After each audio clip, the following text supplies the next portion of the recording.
اقوام متحدہ میں جو ہے وہ خواہش کر رہے تھے کہ ان کو ایک سپر پاور کے طور پہ جو ہے وہ مانا جائے اور انہیں رائٹ آف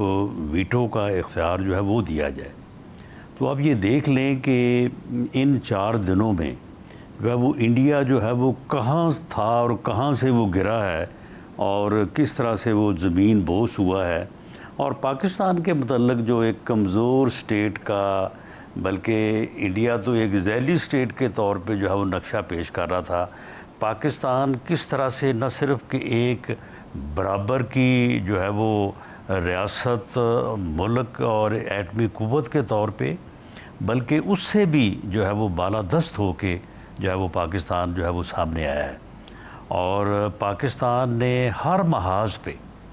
وہ جو ہے وہ ملٹری کا محاذ ہو، جنگ کا جو ہے وہ معاملہ ہو، یا وہ ڈپلومیٹک سائیڈ ہو، یا وہ اسلامی ملکوں کا جو آپس میں ایک دوسرے کو جو ہے وہ سپورٹ کرنے کا معاملہ ہے، یعنی ہر محاذ پہ پاکستان نے جو ہے وہ بہت ہی بہتر انداز سے جو ہے وہ اپنے آپ کو پیش کیا۔